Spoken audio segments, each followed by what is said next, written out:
င်္ဂလန်မြေမှာရလဒ်တွေဆိုးရွားနေတော့လဲဂျာမန်မြေမှာတဖန်ပြန်လဲအမြင့်ပြန်တော့မှဖြစ်တဲ့အကြောင်းကိုကြီးညာလိုက်တဲ့ဂျိုးဂျာနီမင်္ဂလာပါ Smile Football Area ကနေပြန်လဲကြိုဆိုလိုက်ပါတယ်ဒီကနေ့ကျွန်တော်တင်ဆက်ပေးမယ့်ပွဲစဉ်လေးကတော့ပြီးခဲ့တဲ့ပေါ်တူဂီညမှာရှင်မန်ကစားခဲ့တဲ့ Frampton နဲ့ Liverpool တင်တို့ရဲ့ပွဲစဉ်အကြောင်းလေးပဲဖြစ်ပါတယ် Liverpool တင်ဟာ Premier League မှာရော Champions League မှာပါ၄ပွဲဆက်အရှုံးကိုကြုံတွေ့ထားရတာပါဒါပေမဲ့လည်း Frampton နဲ့ကစားခဲ့တဲ့ Champions League ပွဲစဉ်မှာတော့တကူ၅ခုဆိုတဲ့ရလဒ်နဲ့တူပြက်သားကိုအနိုင်ရရှိခဲ့တာပါ Liverpool နီးပြ Arne Slot အနေနဲ့လည်း PR တွေချားရရနေကိုပြတ်သားတဲ့နိုင်ပွဲတစ်ခုကိုဖော်ဆောင်နိုင်ခဲ့ပါတယ်။လေးပွဲဆက်အရှုံးနဲ့ကြုံတွေ့ပြီးတဲ့အချိန်မှာတော့ Arne Slot အနေနဲ့လှုပ်တင်လှုပ်ထိုက်တဲ့ပြောင်းလဲတချို့ကိုလှုပ်ဆောင်နိုင်ခဲ့ပါတယ်။ဒီဟာဒီခြေစွမ်းကျဆင်းနေတဲ့မိုဟာမက်ဆာလာကိုလိုင်းရအောက်ခဲ့တယ်လို့ကွန်လန်မှာလည်းကတ်တဂျုံကိုပွဲထွက်စေခဲ့ပါတယ်။ကတ်တဂျုံအနေနဲ့လည်းသူဟာဘလို့ကစားသမားဆိုတဲ့အကြောင်းကိုအကောင်းဆုံးပြသနိုင်ခဲ့ပါတယ်။ဝေဖန်မှုတွေများစွာခေနေရတဲ့တိတ်ခွေယူထားတဲ့ကစားသမား Florian Wirtz အနေနဲ့လည်းဂိုးဖန်တီးမှုနှစ်ကြိမ်နဲ့အတူဝေဖန်မှုတွေအားလုံးကိုတိတ်ဆိတ်စေခဲ့ပါတယ်။ Server စတိုင်းဂိုးဖန်တီးမှုတွေကိုသွေးမှုတွေ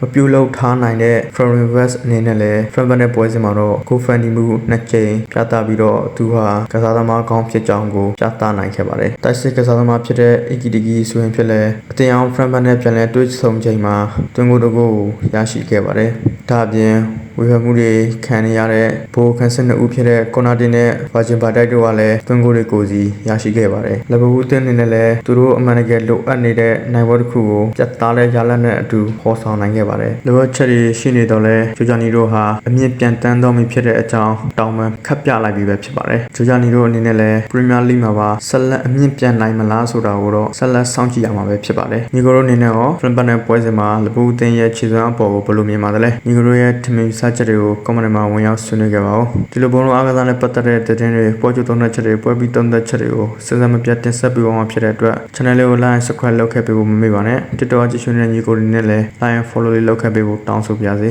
အဆုံးထိကြည့်ရှုပေးတဲ့အတွက်ကျေးဇူးတင်ပါတယ်